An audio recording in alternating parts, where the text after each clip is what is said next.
Welcome to Bootstrapped Unicorns. I'm your host, Josh Pies, and this is the show where scrappy founders, rebellious visionaries, and business misfits pull back the curtain on what it really takes to build something extraordinary from absolutely nothing. No trust fund, no fairy god investor, just grit, duct tape, caffeine, yeah, and that dream. We're talking about the wild, unfiltered ride of turning chaos into cash flow and ideas into impact. So buckle up. This is no Disney movie, but there might be some magic. Let's face it, even Elon started in a garage. So without further ado, let's get to the next episode. Welcome to Bootstrapped Unicorns, presented by C47 Digital Studios. You know, I love a good sandwich.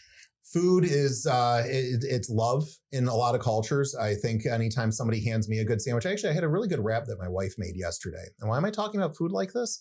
Because we're going to have a lot of conversation around the magic of sandwiches and also around t-shirts, which is interesting because I have my new friend, thanks to the Instagrams, Anthony, who's going to be on the show in just a moment, talking about his business and his passion.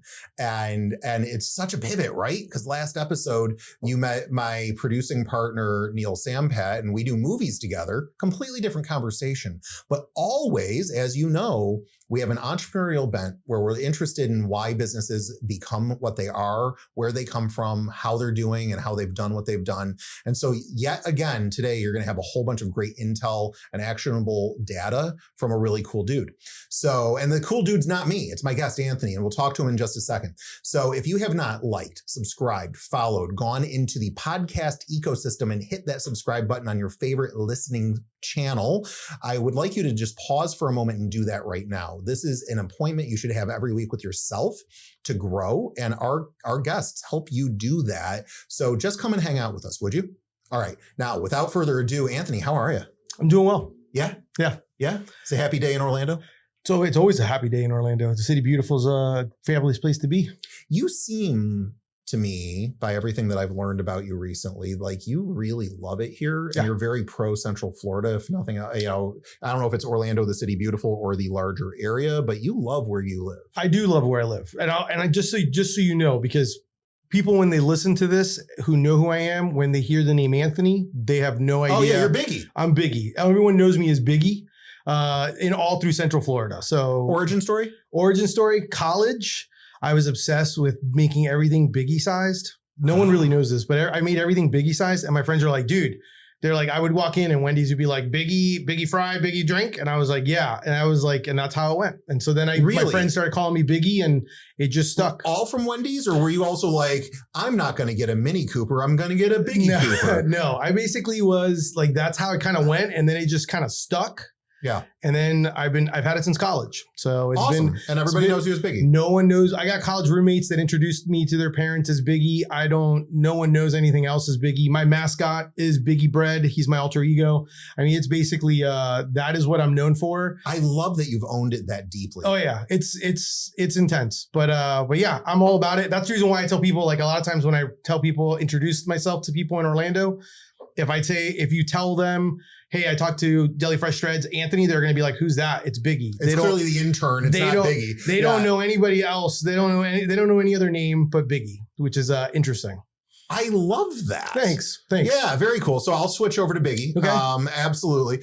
And tell me, I mean, so let's stick with this passion for a second, but not your passion, which is obviously a very specific food. Yeah. But you love our hometown. So I do. Where does that love come from? So I'm originally from up north. So I'm originally from New Jersey. And yeah, I'm a New Yorker. Yeah. So when I moved and I started college and I went to UCF. That's like where I basically started. And then, but one of the things that I loved about it was the fact that it was like, I tell people, like, Orlando is one of those places where it's like one of those transient type places, but at the same time, it's like a hybrid of all these different like areas, and because it's so transient. And I think that's what I loved about it, because it's not like a typical South Florida atmosphere or culture. Oh, no, same thing as Northern Florida. Like it's just like its own little world. And so I think between that, the fact that one of the things that I absolutely love and that I notice and that I see is that there is like a huge passion and love for what we're doing and building in our city. The people, and like, if you have an idea, a creative idea, I feel like this is a great place. Obviously, I feel like I'm an example of that in the sense that you can come up with something totally odd and totally like, like off the wall, and we will support you. As long as it's something that you're passionate about, there's going to be people that are going to like what you're doing, and you're going to find your people. And, and I'm one of those where I'm like, I'm a foodie person. Mm-hmm. I love our foodie culture. I love the fact that we're getting more and more love and respect. I tell people like, yes, you think Orlando, you think Mickey and Harry, but that is not what it is. Like I could be a tourist when I want to be a tourist, but I'm far enough away where I'm like, I can actually live in the city of Orlando and experience it. Yeah, there's way more than theme parks here. Exactly. And that's one of the things that I love about it. And I think it's just one of those things where me and my wife and I, like it's just something that I am very prideful and have like a love for Orlando, all of Central Florida, what they're doing, what they're creating. I just think it's, I just love it here. So one of the things I've noticed, I've traveled a lot. So I've been to Portland, and there's, Portland's supposed to be a weird place, right? And Austin is hip and weird as well.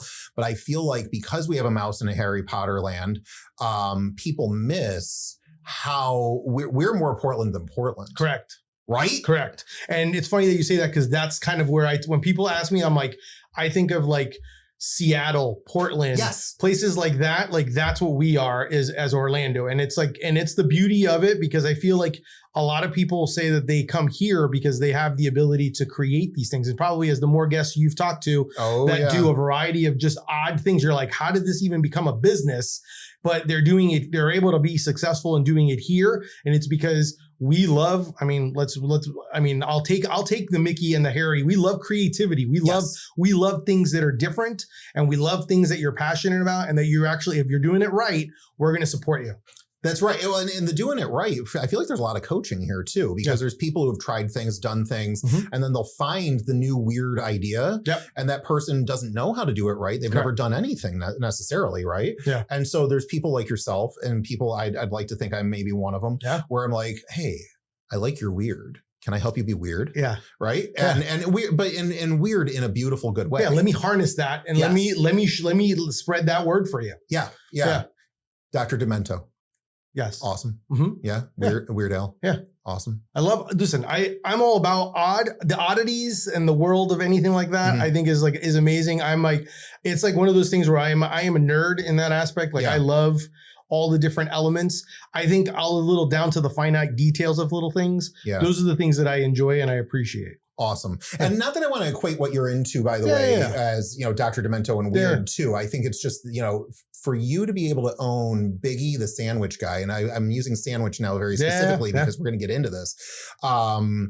It is weird for some people, and it's not like, polka your eyes out by Weird Al weird either, right? Even though I do love that track. Yeah. So tell me, like, before we get into your business, you're a sandwich guy, but you're the most sandwich guy I've ever met. What is the deal with this passion? So obviously I'm in my 40s, and I think as I've reflected in life, I think part of it could be, well, first off, the sandwich is the king of meals. Okay. You could have it for breakfast. Let's just own that right now. Yeah. Facts. Breakfast, lunch, dinner, dessert, you name it, you can make it into a sandwich.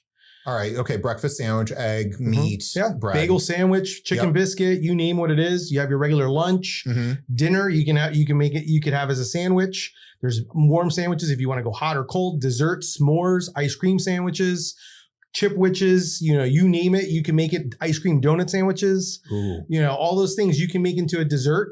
I mean, it's like it's awesome. You can make full meal sandwiches, so you can put your sides and everything inside a piece of bread and make it into a sandwich. I mean, come on. What handheld meals? Come on now. Handheld meals are the best. Yes, I love pizza and taco, but sandwiches, that is the king of meals. Oh, you have me swayed completely. Yeah. All right. So I love how you said that too, because there's a gravitas. You're not in the room, folks, as you're listening to this, but there's more bass tone coming from resonance as he says king of meals than I've heard from anybody with a passion about anything. So where the love comes from, I think, how sometimes when you're deprived as a child, mom and dad don't listen. But when you're deprived as a child, right? You have like that aspect where my mom and dad, like my dad made my sandwiches. My mom didn't, because my mom thought sandwiches were like, that's lunch, honey. That's it. Like that's not a meal. It's just lunch. Right. And my dad would be like, here's this. And I'd be like, oh, meatloaf sandwich. We're going to have meatloaf sandwich for lunch. Like, this is phenomenal. Yeah. Like I was deprived. I didn't get many sandwiches. So I think that once as I got older and I was in college and I was making. You're in control of your own sandwiches. So now I'm making sandwiches. Like, you can't tell me I can't eat bread. I'm going to have sandwiches. And I literally would like, and I think that's kind of where it went, and where I was like, man, I'm like, what a great, like, you can make anything into a meal, and it's like, it just kind of works. It's so diverse. Like, you can diversify it and do different things. It's not always the same idea. It's not like a burger, sorry, burger people, but you're the same thing. It's meat and bread. I'm talking like you can make anything into a sandwich, and it's a sandwich. By the way, I really do love a good meatloaf sandwich. I'm glad you brought that in. It's under, I think of, Ma, where's my meatloaf? I know, me too. Yeah. Meatloaf, Ma! Yeah. For sure. Awesome. So you've made this into something more than just a love of sandwiches, though. Correct. It's not just your Instagram handle, sandwich guy or something like that, right? Yeah. I mean, you've got a hat with a character. Yep. You've got a business that has been wrapped around this. By the way, is this a full-time passion for you? It's not. Okay. It's not. It may look like it is. It really does. I was convinced. Yeah, no, and I appreciate that. That means I'm doing something right. You really are. I do have a full-time corporate job that I've done for many years. Do they know about Biggie, the alter ego? They do know it. They do know about it. Do they call you Biggie at work? No, I don't. I keep it like separate entities, but there are coworkers that do know me as Biggie, or when they see Biggie. I actually kind of went the route of changing it so that Biggie was the name, so that way I could keep the kind of like the veil, and that way people wouldn't see it as often or come up. But it does obviously get lost when you start getting in like the newspaper, like when you're in like the Orlando Sentinel and they're like, Anthony, Biggie Bank, and like they're like, they're putting it all together. They're putting it all together. And people are like, hey, I didn't know you had a sandwich brand, or I didn't know this. And I was like, yeah, I do. And I just kind of, but I'm like, I don't want anyone to, I kind of like don't put it out there. Sure. I just kind of live two separate lives, I guess, when it comes to that. All right. So we know Superman right now. I don't even want to know who Clark Kent is. Yeah. Stay away. Yeah. Stick with this. He is boring, right? No, I have no clue. I don't want to know. But so you've made such a go of this that I truly had no clue that this wasn't full time. Yeah. And so at what point did Sandwich Love start turning into Sandwich Persona? And so where it kind of led was, since I had a corporate job, I, and I guess to rewind a short version of it, because a lot of people ask me like a lot of times like why shirts and type of thing, and like it kind of like what my past led is where it kind of led me forward. Okay. So in the sense that I'm listening. When I was in college, I will kind of say that I think I'm ahead of my time on some ideas. Like sometimes when you have an idea and sometimes the timing is off. Sure. So I was ahead of my time. I'm a diehard, like my other passion besides sandwiches would be UCF.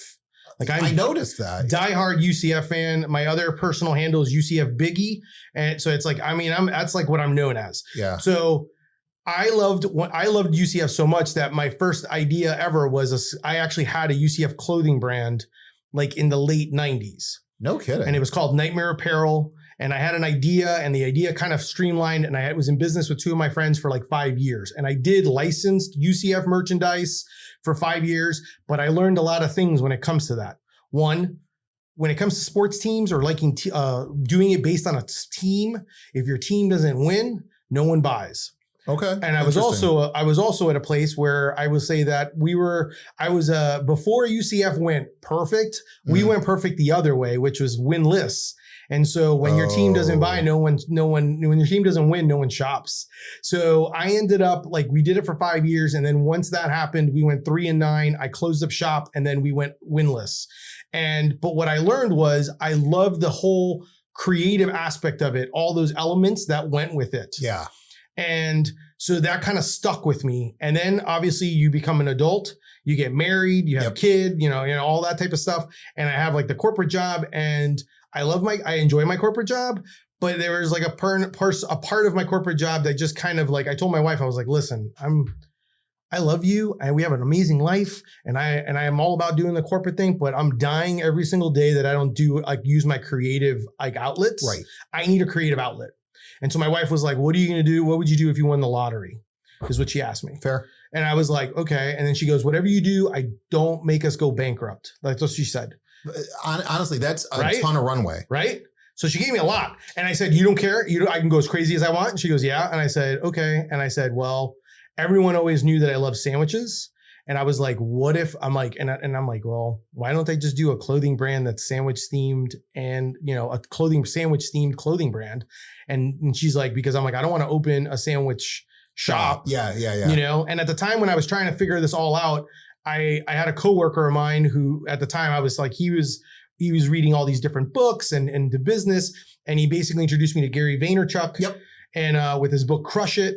And at the same time, like one person that I was always inspired by was Johnny Cupcakes, another amazing brand that, an amazing brand. He's super inspirational. Both of those things together kind of made me realize like, okay, well, I don't really need to be the face. I want like sandwiches to be like the cover. But I also wanted to show people that I have like a passion, that this isn't just a shtick. And right. And so the only way care about sandwiches. And so the only way to do that is obviously to become an expert. Show people that you're a sandwich matter expert when it comes to it, right?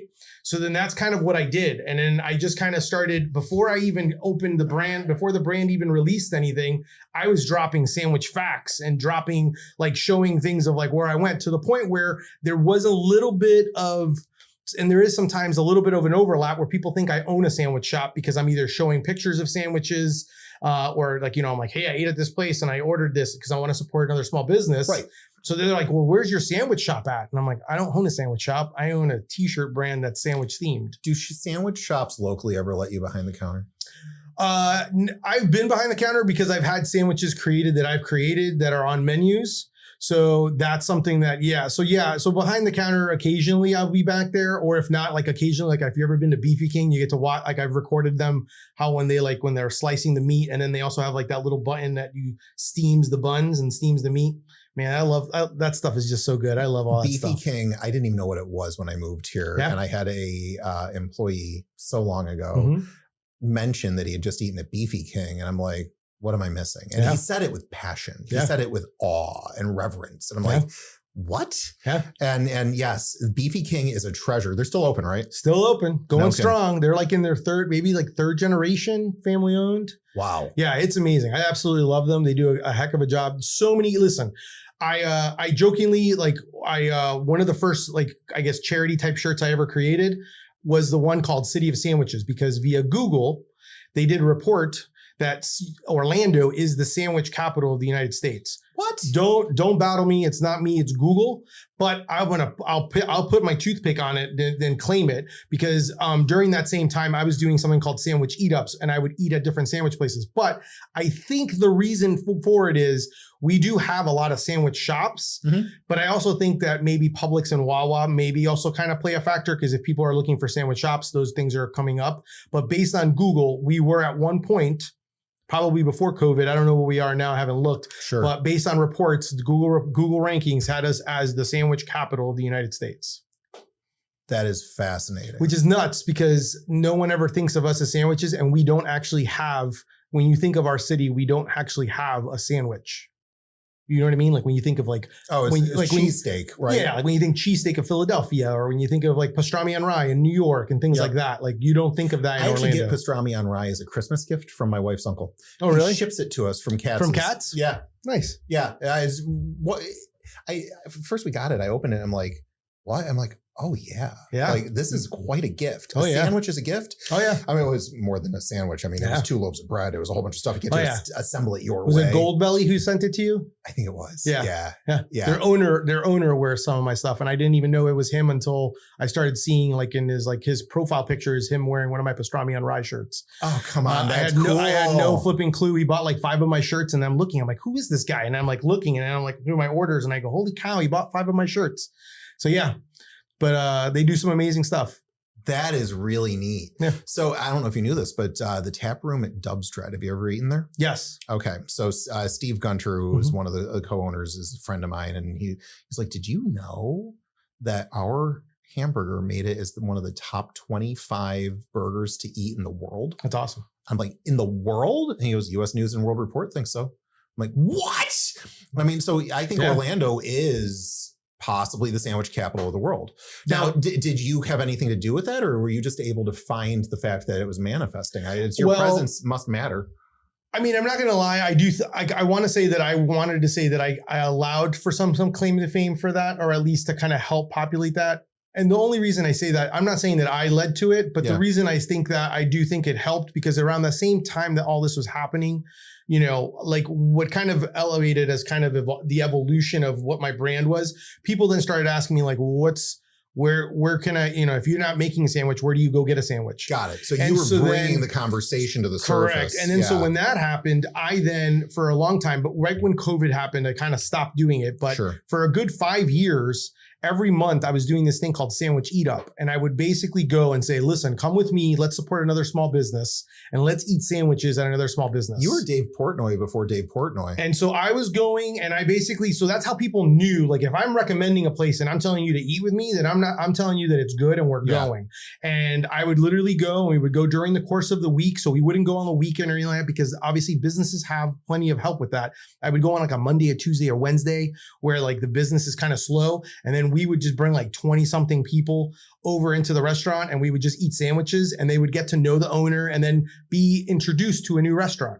And so I was able to do that. And so that's one of the reasons why I laughed, because when I saw that, I was like, well, that's kind of interesting, because for the last, you know, I did over 60 of them where I was literally eating at different restaurants. Yeah, you were an SEO gift to that conversation. Correct. I was definitely helping with it, with the posting and sharing and creating that community because I think it's so important to be able to create that community. I also made it a point where I wanted people to see me not as like that, hey, this guy's trying to like sell his stuff. Like I didn't even bring my merchandise when I did these events. My whole purpose was I want to build community. I want people to support small businesses and just like my small business, but I want them to be able to support, eat a good sandwich, tell people about it. I just think that if we like, when you start doing that type of things like that, I think you just kind of it brings everyone up and it rises everybody. Yeah. And I just think that sometimes it gets lost because there's so much competitive nature on that. Yeah. But in my world, I'm like, the more, the better. Like, I love supporting other clothing brands as well when it comes to this. But I'm always trying to support a sandwich brand or someone who has an idea. We always need another meal. We're always getting another shirt. There's room for all of us. Correct. Yeah, absolutely. And a little competition is healthy as long as it's friendly competition. Correct. Yeah. I love it. So your sandwich hat there, his name is Biggie as well? So basically when I thought of the idea of a logo and all that stuff, I was like, well, what's the foundation of a good sandwich? Bread. So then I was like, so I literally doodled a bread guy and I put me as bread is what I wrote it as. And then when I was talking with one of my designers, I do still have the doodle. And my doodle ironically has me with like a goatee or a beard, has like a bearded bread. But I was like, no one wants a bearded bread. It looks like it's moldy bread. Yeah, moldy bread. So then when I started talking with some of my friends who are designers and told them about this and what I drew them, and I said, hey, this is what I'm thinking for a logo. He was like, oh, I got it. And then he, of course, like make the, like the comical, and like the little hands with the thumbs, and the little character just kind of created itself. And I do a doodle like that a lot of times. Like when people order, I'll do like a quick version of them, like saying something in the order forms and stuff like that. But yeah, that's basically kind of how it started. It started with like the idea of, okay, we're going to do something sandwich themed.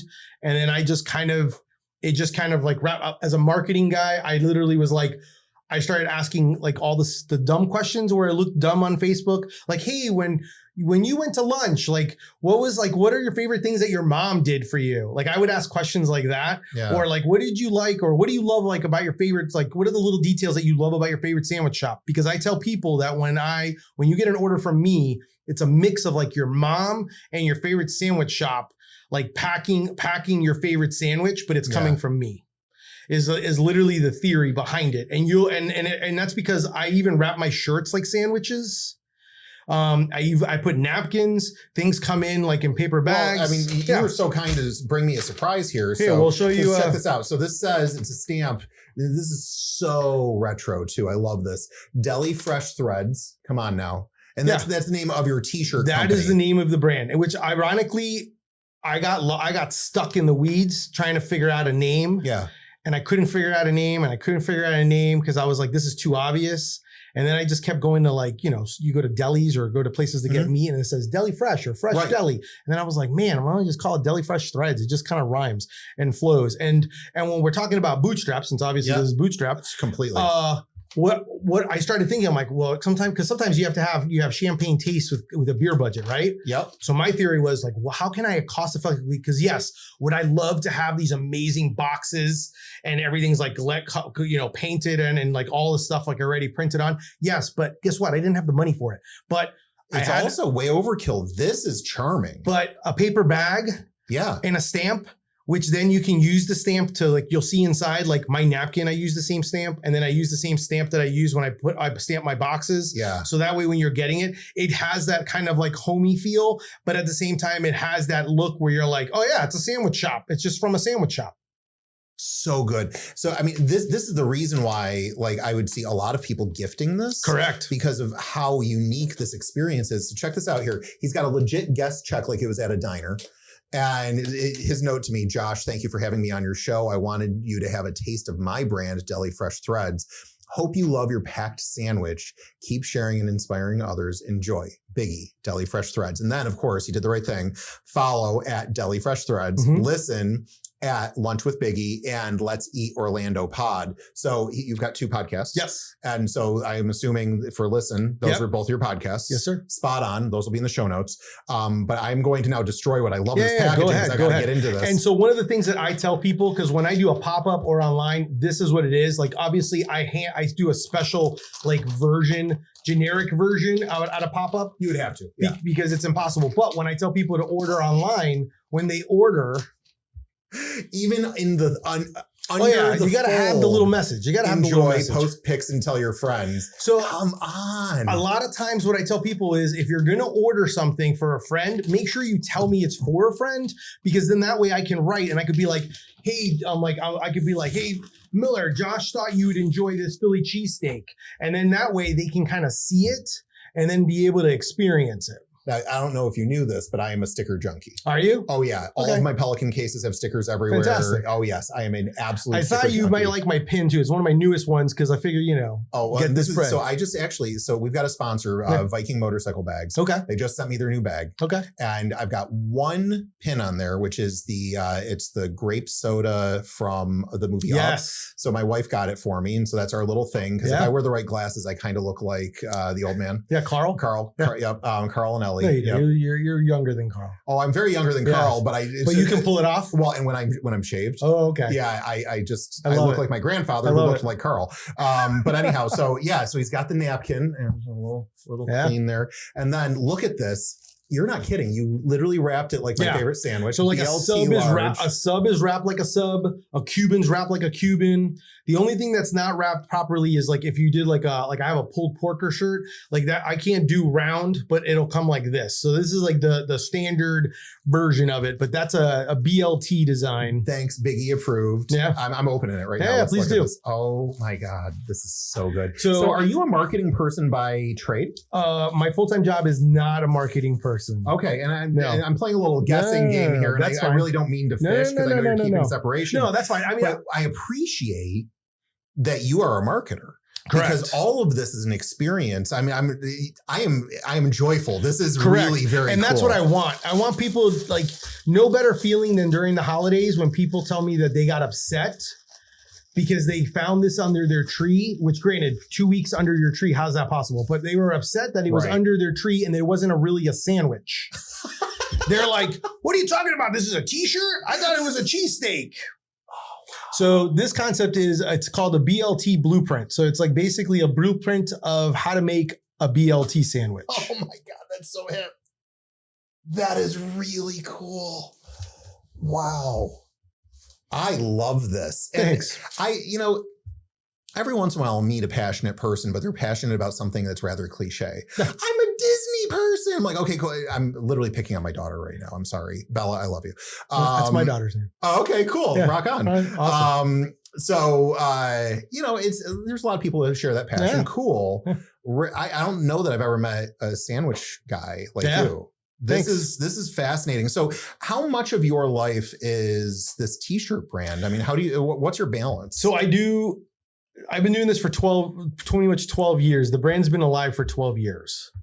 Wow. Which is, when did you feel like it was actually working? It was a thing. I'm not going to lie. I still feel sometimes like I question myself sometimes like, what the hell am I doing? Really? Yeah. I don't, and it's not a question of like what, it's more of like the hell am I doing? It's more of the fact that you get two sides of the coin, right? Yeah. You get one side going, oh my God, you should be on Shark Tank, which I did audition for Shark Tank. But I have some people be like, you should be on Shark Tank. Like, oh my God, you should have a celebrity wear it. Yeah. I've had a lot of Food Network celebrities wear my stuff. They know who I am. I know who they are. We DM. It's great.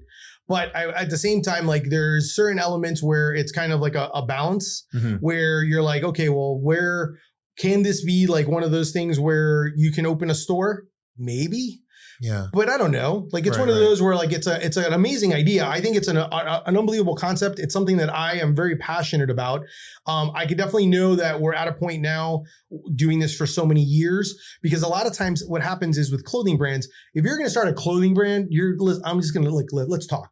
If you're going to start a clothing brand, you're not doing it to be rich.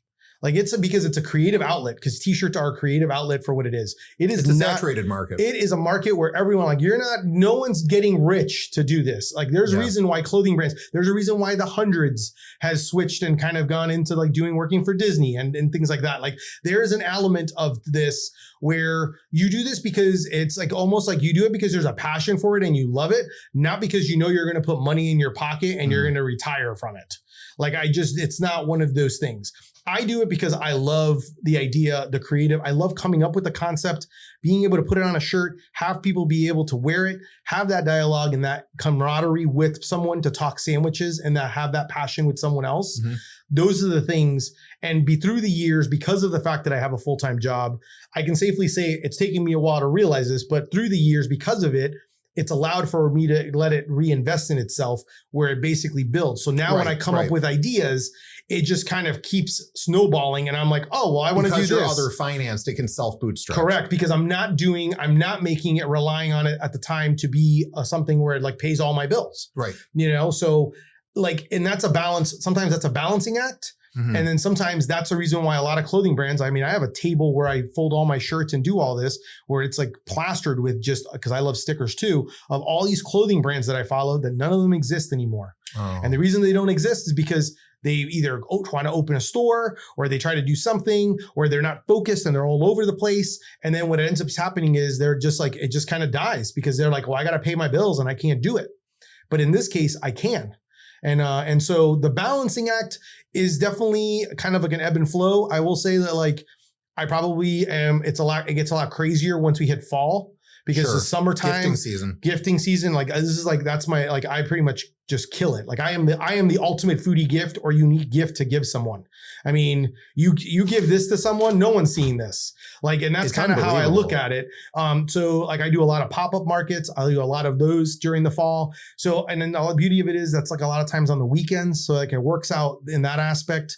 And then I just kind of balance it, everything from there. Like I do full-time job, you know, married, kid. And then at the same time, I do 2 podcasts. So it's like, it's does the family interact with this or just go, I'm glad dad likes this? They pretty much, I'm glad dad likes it. Really? They pretty much like, they're supportive. They like love it. But I think like, I don't know, like probably how your daughter reacts. Your daughter, like what you do is very different than what other people do. It is, yeah. But your daughter, it's normal. So like in her mind, it's like, well, whatever. That's what my dad does. Like my daughter doesn't think of me like, oh, well, yeah, my dad's going to go do a podcast or my dad, oh yeah, my dad's going to go do this and eat this or be a judge at a Cuban sandwich festival. Like she doesn't like, oh yeah, that's normal. That's what my dad does. It's amazing that can be normal because that is so unique for so many people. It is.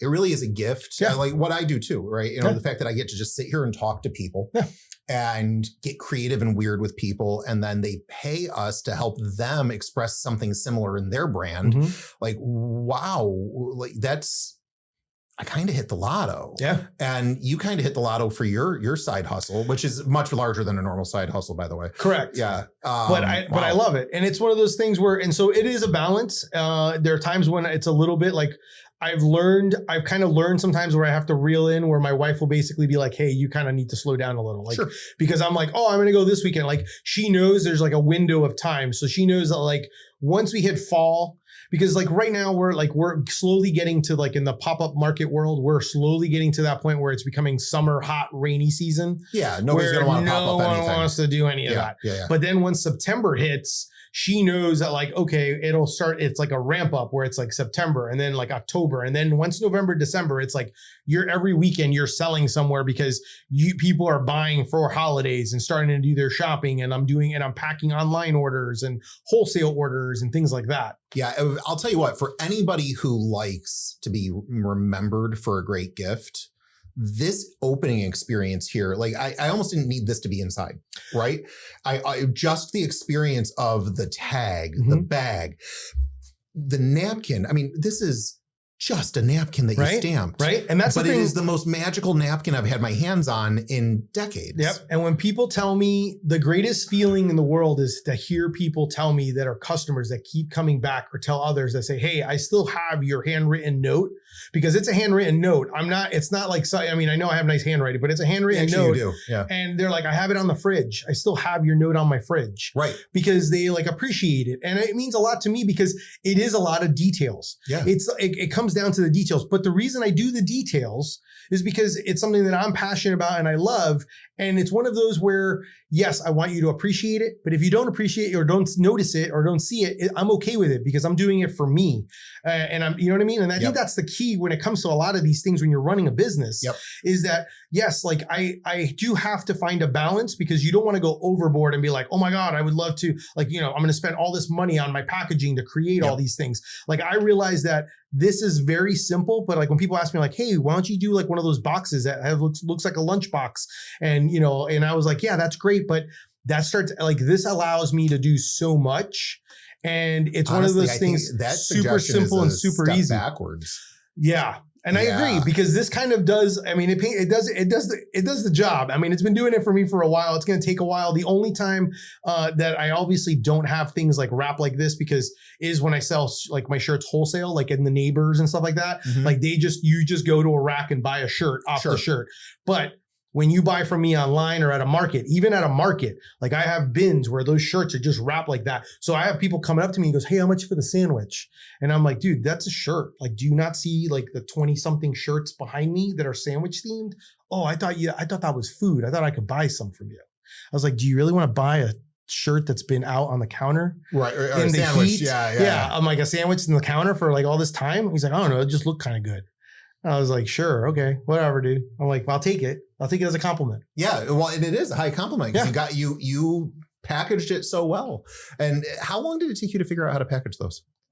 So I will say that when I came up with the idea of the concept, I literally tried everything in the beginning. Like I literally had it. Originally, the theory was I was going to use like not garbage bag, the grocery bags, like the big versions of those. And my goal was I bought undershirts, or I had old undershirts. I found friends that lived in different parts of the country, and I wrapped some in aluminum foil, some in plastic wrap. And then I started playing around with that like idea of just like regular wrap. And then I mailed it to them to see what would happen. So it was one of those where I was like, well, if it gets lost, will it last? Will it make it through just a paper bag? Like what would happen? And after I did all that research, then I realized like I needed to figure out another way of doing it where it was like, hey, I need to put it in a box. So this comes in a box and you pull it out and you actually pull a lunch box. But the wrapping of the shirt, I just kind of was like, what can I do? I actually buy like one of those old, like a junior version of like a shirt folder. I have a junior version of that. So it makes it a little bit tighter. And then I'm able to close it up. And then I just kind of started playing around with like, how can I make it fit so that it fits inside inside this bag? And then I just you reach a point where like you learn that. And then after that, you're like, well, if you're going to make a sub or a hoagie or whatever, however you want to call it, you know, I'm like, we should wrap it like that too.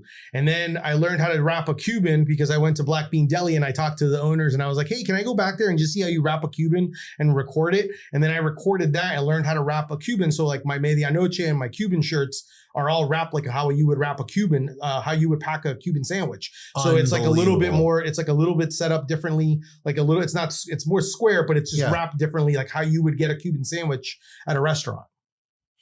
Your level of detail is just blowing me away. Thanks. Yeah. I mean, and you know, we are in the Mouse House land, and think about the level of detail that they do there. And the reason why they've been so successful really versus like a Six Flags or something is the detail that they present in the queues and on the streets. And I think that's instructive because I don't know if you were thinking about that while you were doing this, but they're setting an experience, they're setting a stage, and all their cast members are on stage. Correct. And this is a living portable microcosm of that spirit right here. Kudos, man. Thanks. I mean, this is truly incredible. I appreciate it. Yeah. I appreciate it. So let me ask you, like, with all of this and your expertise, what are the top 10 sandwich shops here in Central Florida? In no particular order. No, yes, he's not playing favorites. He's just giving me a good list. Correct. Because a lot of times people, so we'll go, first off, I'll tell you, the Milk District is the sandwich district.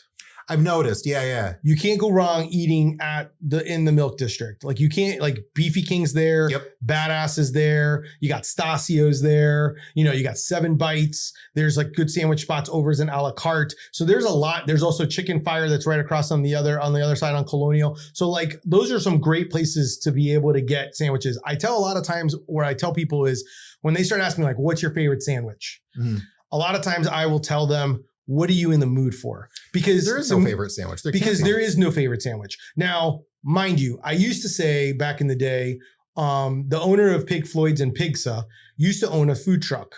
Oh. And his food truck was called Treehouse Truck. And he created what I used to use as my default answer, which was the Chimu. And the Chimu is a chicken and steak sandwich with an Asian slaw, had mango barbecue sauce, and it had sweet potato fries on bang soao, so like a Puerto Rican sweetbread was the bread. So it was what I call a full meal sandwich because it had the fries already in the meat and everything. And that for a long time was my default answer because it doesn't exist and it's a very easy answer because no one's replicating it. Right. But I will say, that's a very Switzerland answer of you, sir. Of course, because I want to support all brands, but I also will say that like if people were to say to me like, well, I'm like, if you were to say, where would you go get a sandwich? I may now say, maybe you have my sandwich at Gnarly Barley because I created a version of a sandwich because obviously as time goes on. Tell me about that sandwich. Well, I created a sandwich using Trader Joe ingredients. Like whenever my wife we would do orange chicken, my brain obviously goes into how can I make it into a sandwich? So I decided to make an orange chicken sandwich and I would do pickled veggies. Okay. And we would then do like a sweet mayo, sweet chili mayo type sauce. And so when Gnarly Barley decided to open their new spot in Ivanhoe, and they have great sandwiches there. And I had him on my podcast and we started talking. I said to him, I said, hey, are you guys still doing a chicken sandwich? Because I got this idea that I do at home.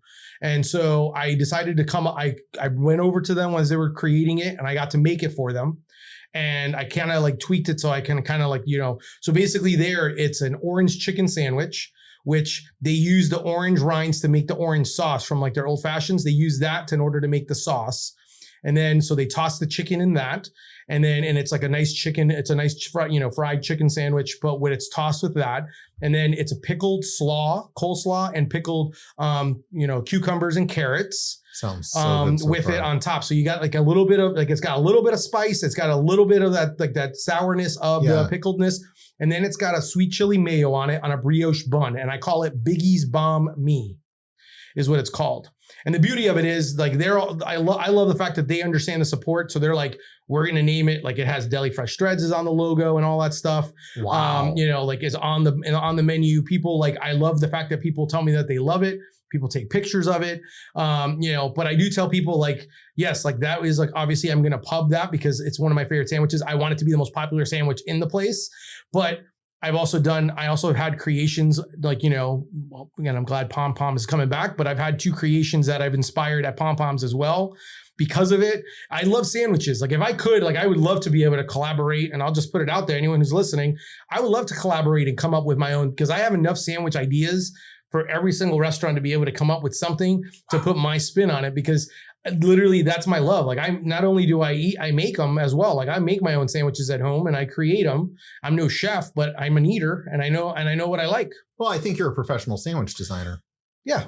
I like that. Yeah. I mean, you've really unlocked a clarity about a topic that I don't think other people are obsessing about. Correct. And so if there's a world renowned designer of sandwiches, I might be sitting with them right now. But what's interesting is this, and this is the part what's always interesting, because I know when we start talking about businesses, like the whole idea of like knowing who your customer is, like I tell people like my customer obviously is someone who likes graphic tees or tees, sure, but they like when it comes to sandwiches, like who doesn't like a sandwich? Like there's like the aperture is humongous. Like I got people of all different age groups liking my stuff and wearing my stuff. There's got to be a distinction though between people who love a sandwich because they appreciate it at a kind of a pedestrian level. And then there's people who have an aficionado status that there is a subsect that you may be the leader, right? I think you likely are. But there's people who are true sandwich junkies that are your deeper tribe inside there, because I love a good sandwich, but I wasn't necessarily a sandwich junkie, right? Correct. You know, I'm somebody who, you give me a good sandwich, I will appreciate it and maybe talk about it because I loved it that much. But I didn't dissect it. I didn't think about the hints and notes in it. It's not like it's a fine wine that I'm swirling around. No. But at the same time, I think you are swirling it around in spirit to a degree, right? Yes. And so that crowd, who is smaller but very real, is your tier one audience. Correct. That is absolutely correct. But I also love the fact that my thing is foodie enough where I then grab. And so one of the things that I learned to do was I learned the idea of like, sometimes you can get into your own head or get in so deep into it. So like I'll give you an example is I have a series called Sandwich City series. And so the theory behind it is I love sports, I love sandwiches, I convert it and I make like a parody version of a sandwich with a sports team. Okay. So like the Miami Dolphins would be like a Cuban sandwich, but it would be like it would have the word Cuban sandwich in like that theme. I have clearly some dolphin meat in there. Yeah. And then like the same thing. And then I would also have like an Orlando Sammy. I have like an Orlando Sammy just because I love the Orlando Magic. So I created an Orlando Sammy type shirt because I wanted something like that. But I also like sometimes like a perfect example is, do you know where the French dip was originally created? I don't, but I'm going to venture a guess that I bet is wrong. French Quarter.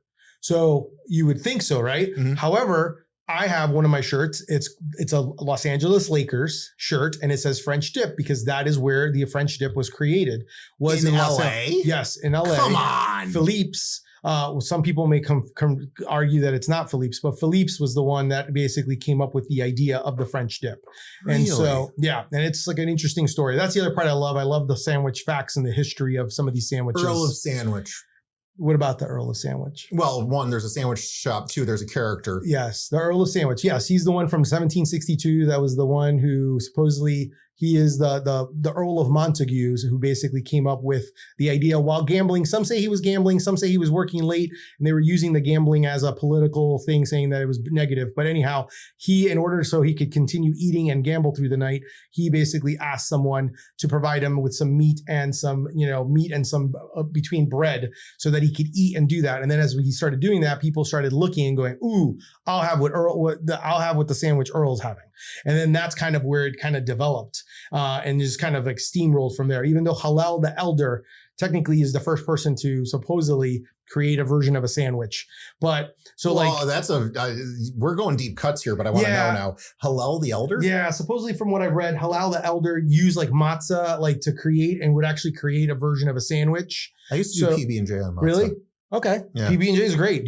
What kind of jelly do you use? Actually, I'm more of a raspberry preserve guy. I love a good preserve. I love a good preserve when it comes to that. I think it adds great to it. There's actually a Cuban sandwich that has a little bit of preserve in it. Really? Yes. There's a Cuban sandwich called Elena Ruiz is what it's called. And what it is, it's like a turkey sandwich with cream cheese and strawberry jelly.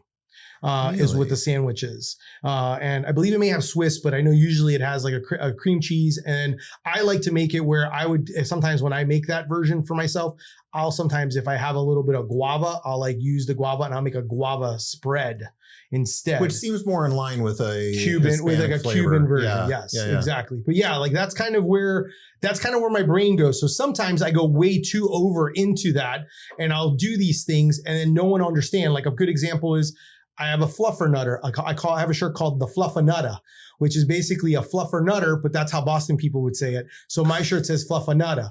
But before it was a fluffernutter, it was called the Liberty Sandwich. So I created a shirt that said the Liberty Sandwich, and it was very like old timey. Yeah. And people were like, I don't know what that is. Like they didn't know it was a fluffernutter. So sometimes what happens is you kind of can get lost in the weeds because you're so into it. But if you have to describe it and explain it, too much. So I've learned to then also kind of open that. And so I've learned to kind of back that up a little bit. But then I've also learned to open it up because the big thing that I preach is eat local. So now I have shirts that say eat local or support your local sandwich shop, more general type things that people want to like either will go to or gravitate towards as like an intro shirt into my brand, to kind of get into the brand. Does your brand have a recipe website yet? No recipe website, but I like that idea. Yeah. Cause I feel like you need like, you have cookbook, you have passion, and you have, culture all in you in a way that I think it's maybe a book with history that has all of the recipes. I know some publishers. We should talk. Right, please. And because I do have ideas of this, but I haven't, it's on my to-dos. I started writing it down as a to-do thing that I want to do. Because I think the sandwiches across like the country, like 50 sandwiches across the country. Diners, drive-ins and dives, meats, meats, biggies, sandwich passion. Yeah. Yeah. In fact, actually, I think the forward needs to be by Guy. Well, ironically, one of the things that one of my great TV moments is one of his favorite people who unfortunately passed away, Carl Ruiz. We started DMing, he started wearing all my shirts, and on my birthday one year, he literally wrote, he goes, "Hey, I don't share this yet, but happy birthday." And then he's wearing one of my peanut butter and jelly shirts at Guy's thing. And so one of my goals on my bucket list, I have a Guy Fieri Funko doll, is to meet Guy Fieri and actually have him autograph it and do that, and then be able to pack him a lunch so that he could experience what my brand is. So I'd like to bucket list you, level it up, and say that he needs to write the forward of your book. Well, first let's get to that first part of him getting some Deli Fresh Threads and then going from there. Guy, I'm putting it out there. Yeah. So my name's Josh. Hi, nice to meet you. Believe it or not, we actually worked together at a distance. I didn't have a chance to meet you, but when you were doing the cook-off in the Buffalo Bills parking lot, my crew was the one filming that day. So hi again, not that you know me, but my friend Biggie, who occasionally when his mom gets called Anthony, is going to write a book that you're going to be really excited about, and you're going to write the forward. I don't know if you knew that. So introduction made. You're welcome. You can talk amongst yourselves. I love it. So I think that needs to be a thing. I love it. But in all seriousness, I think you need to write a book. Thanks. This is just beyond cool. Thanks, man. I really appreciate it. It's one of those where I think people, I will say, like at first I didn't own it in the sense of like I was passionate about it, but a lot of times I would then kind of preface it and be like, I know it's kind of, because my brand's kind of crazy, and I would kind of go there. And then after a while I was like, no, this is what I am. Like, this is who I am. It's not crazy. And I'm not saying like, and obviously at the same time, I'm not one of those where like people then assume like, oh, well, all you eat is sandwiches. Like, and I was like, no, like I obviously eat other things. Like I am a foodie. That's one of the reasons why I started I started a food podcast. So like I can like talk more about food and things like that, because I wanted people to like, I want to support all different types of food. But if you do see me at a market selling, you pretty much will never you'll see me maybe with a protein shake, but it's always going to be a sandwich. Because God forbid, like I can't, no one could be seeing me with a hot dog or a pizza. Hold on. A hot dog wrapped in cornbread dipped is a corn dog. Yes. I had a hot dog last night in a bun. Yeah. Basically one piece of bread, but it looks very much like two because it wraps it well. Yeah. I had some toppings on that hot dog. Yeah. I ate it very much like a sideways sandwich.